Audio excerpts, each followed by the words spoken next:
right, well, let's take a look at the finale of this podcast today, guys, and it's exciting because we're going to take a look at the all-decade team looking at 2010 through 2019, and it's based on a combination of stats, awards, Stanley Cups, and overall impact on the NHL over the past decade. So we're going to do this in two parts. You guys today are going to draft 6 defensemen and 2 goalies.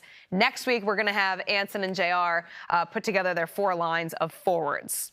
Yeah. Anson and JR are going to coach this team with That's right. Yeah. I don't know well, if I that would signed be up for interesting. that. You mentioned Joel Quenneville, but with the Florida Panthers, he may be the coach of the decade. Oh, yeah. Yeah. Didn't You think and about you the and your coaches Hawks. yet. Yeah, forgot about them. All right, let's start with Jonesy. Give us your top defenseman of the decade. It's Duncan Keith, a guy that Sharpie knows well, and from covering every one of his Stanley Cup championships, he was, in my eyes, the most important player on the ice frequently. Throughout every Stanley Cup championship that he won, he was on the ice more than anybody else. He showed great speed, great composure, great influence on the game. And in my eyes, he is an easy choice to put on the all-decade team. Yeah, me too. He's on the top pair, and everything that you just said about him can probably apply to Drew Doughty as well. Duncan Keith once told me in the playoffs that I asked him why he stays on the ice so long. He's taken well over a minute shifts, and he says, if something's going to happen in this game, I want to be responsible for it, good or bad. And to me, that's the type of teammate you want in the locker room. So Duncan Keith's a no-brainer. Drew Doughty played against him during the decade so much. LA, with all the success that they had, Drew Doughty was front and center with that, not just with the National Hockey League. He did it internationally, Team Canada. He was always an impact player.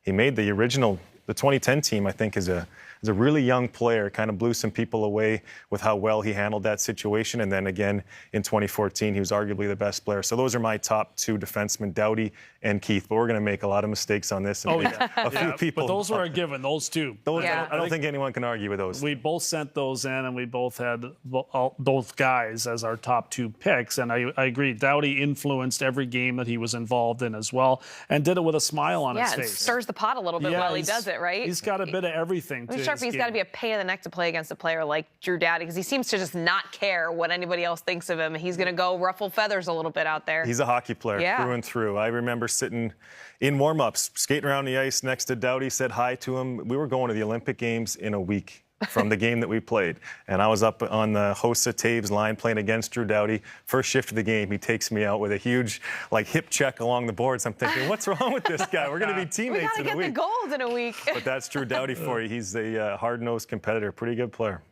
That's awesome. All right, so Duncan Keith and Drew Doughty are your top pairing. Who's your next D pairing? This is a unique player. It's Erik Karlsson, and he put up massive numbers throughout the decade, kind of revolutionized the position. And whenever you were filling out a hockey pool and you're picking your defenseman and it was relying on points, Erik Karlsson was the no-brainer pick, much like Crosby and Ovechkin would be for scorers offensively. Karlsson was the guy that you took right away. And he did things that we didn't expect defensemen to be able to do or could do, and he went out there and did them on a nightly basis. Whether his team was good or not, in Ottawa they had different teams. Some were very good and some weren't so good, but every night Erik Karlsson was a great player. I love what you said about revolutionizing the position a little bit, didn't you? Like now, all of a sudden now every team's drafting these maybe undersized, skilled defensemen. They want offense from the back end. Erik Karlsson this past decade was kind of one of those players that did that. For years, the Norris Trophy would go to a well-rounded defenseman, someone that was solid in their own zone. Plus minus was always a big factor. Erik Karlsson won those awards by scoring goals and putting up points and helping his teammates. Because of that, I'm going to stay along those lines and add a partner to his defensive pair. A guy that's withstood the decade, who's adapted to a lot of different changes in the game, is Zdeno Chara of the Boston Bruins. Boston withstood multiple decades. Yeah, he's been around a long time, but a guy at that size, he's adapted to the speed of the game. The long reach certainly helps. His leadership, it's talked about all the time, and that's noticeable from the outside looking in. I don't know much about the Boston Bruins, never played there, haven't been in that locker room, but you can tell that there's a certain vibe with the Boston Bruins, and I think Chara's got a lot to do with it. I don't even know how old he is now. I know he's in his 40s. 42, and he's still getting it done. 3 Stanley Cup appearances. Yeah. Of course, won the Cup in 2011. You guys stole it away from him in 2013. Don't make him mad. Don't bring that up. He was good at the start of the decade. He's good at the end of the decade. He's good enough for my top 4. And he set set the bar so high for an individual in the way that you not only ethic. perform, but how you act and how hard you work. He just continued to find different ways to improve, not only as a player, but as a person, then pass that on to other people. So that's the one thing that has always stood out to me about Chara, is his ability to make everybody feel like they're a part of it. And I think that's a big reason why the Bruins have been so successful throughout the decade.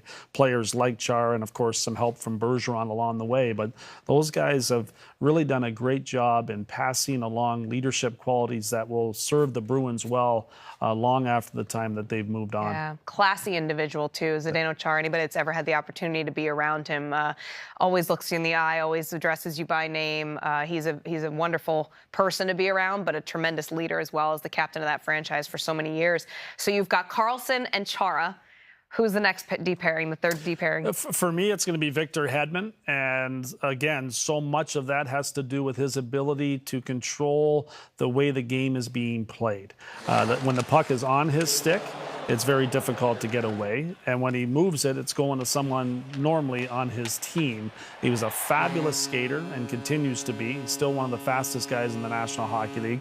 And he had the offensive capabilities to pick up some big points along the way as well. Always in the conversation for the Norris Trophy, and deservedly so. Ended up being there at the end of the year a couple of times, or at least once. But there's no question that his abilities and what he has done for the Tampa Bay Lightning over the last decade go a long way in allowing me to think that he would be that type of player that should be on the list of the top defensemen of the decade. When you look at that second pair with Chara and Erik Karlsson, if you kind of merge that player, it's kind of like a Victor Hedman, isn't he? He's got the size, the physicality. He can skate up and down the ice. He jumps in offensively. He's excellent on the power play. I agree with you that Hedman needs to be on that all-decade team. And I'm going to add another one. I'm probably going to get beat up for it just because I'm going to the Chicago Blackhawks again. But they were the team of the decade, in my opinion. And Brent Seabrook's got to be on this list. Forget about all that he brings to the ice. He's the vocal leader. He's big presence in that locker room in Chicago. He's been doing it since 2005. I got to get him on there because he also shows up time and time again in the playoffs. He was on the 2010 team.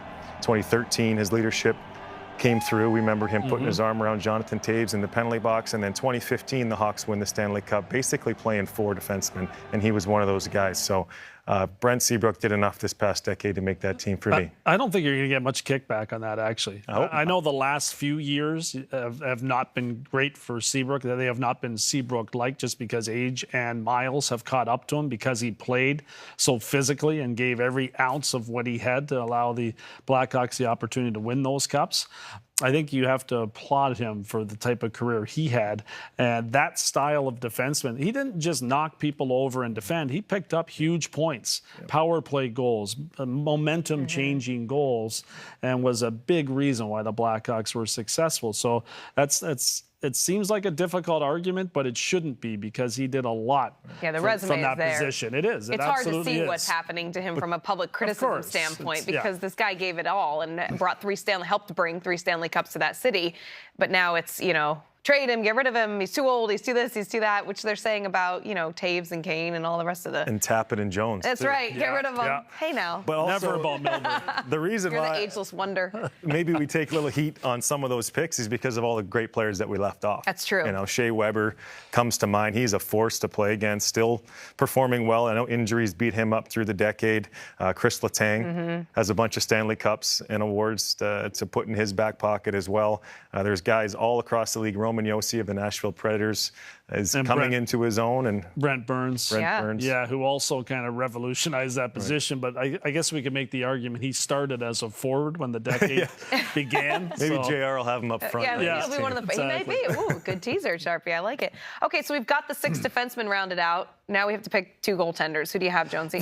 For me, this was easy. As difficult as when you look at the list of goaltenders that you could obviously choose, Jonathan Quick stood out to me. I think he accomplished so much with his athletic ability and gave the Kings the opportunity to win 2 Stanley Cups. Without Jonathan Quick in his prime, I don't think the LA Kings were winning. And if you remember, the Kings barely squeaked into the playoffs on a couple of times that they went on long runs, and Quick had to make spectacular saves. He also had to be an emotional leader for the team as well.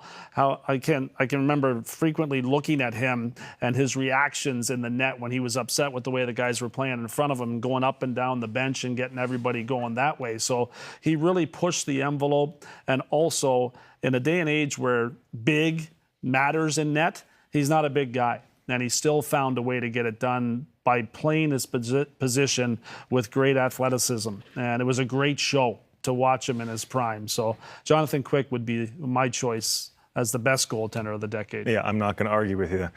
He looks like a human joystick sometimes, like someone's controlling video games. He's going side to side. He's fronting the shot. Yeah, he was unbelievable for a long time. This one's tough for me, the goaltending position, because I often get my own feelings in it on who I couldn't score goals on or who I did have success with. For the decade, you can't argue with what Henrik Lundqvist did with the New York Rangers. I know the team trophies aren't quite there, but from start to finish, he put up incredible numbers, and really being the goaltender for the New York Rangers and carrying it the way that Hank did is pretty special. He's got to be discussed. Roberto Luongo did a lot with those Vancouver Canucks, had some good teams, and I know he put up a lot of wins. Marc-Andre Fleury did it with two different teams, Vegas and Pittsburgh, but I got to go with my goaltender, Corey Crawford. He came in and was our starter in 2011, so the start of the decade, our team was not very good in 2011 and 12. We got to the playoffs both years because of Crow. 2 Stanley Cups as the starting goaltender. I know the focus wasn't really on him a lot. There was too many other great players to take the headlines away, but I saw this guy come through in the clutch time and time again. So Corey Crawford's on my all-decade team. And the focus of the opposition was often on Crawford, trying to find ways to beat them, on talking about his glove hand back in the day. And then he found ways to get it done as well. Yeah, Crawford turned into an outstanding goaltender. And Lundqvist would be a great choice as well. I would agree with that. Marc-Andre Fleury. Fleury's a guy that... Carey Price. Price, you could argue that Price is the best goaltender for the decade, but he just didn't get as many huge wins as some of the other guys that we're talking about, including Stanley Cups, and I think that obviously weighs a lot into the decisions that we're making. It's a tipping point. And you would pick Fleury had he been the starting goaltender when Pittsburgh was winning their other cups. I mean, he was there, but the first one he won wasn't in the decade. So the fact that Matt Murray came in and kind of stole the net from him isn't as strong of an opinion to have on Marc-Andre Fleury because of that, but he's been a phenomenal goaltender. Almost won a Stanley Cup with an expansion team in Vegas in their first year in existence. All right, so let's recap the all-decade defensemen. Duncan Keith and Drew Doughty, Zdeno Chara, Erik Karlsson, Victor Hedman, and Brent Seabrook. And your all-decade goalies, Jonathan Quick and Corey Crawford. We'll look forward to hearing from JR and Anson and get the forwards, but I can tell you this, I wouldn't want to play against any of these lineups. It's a good mix. That's a good mix there. Some good size. I don't think anybody's beating any of those guys for any. It'll be a low-scoring game with those guys on the ice. I like it. All right.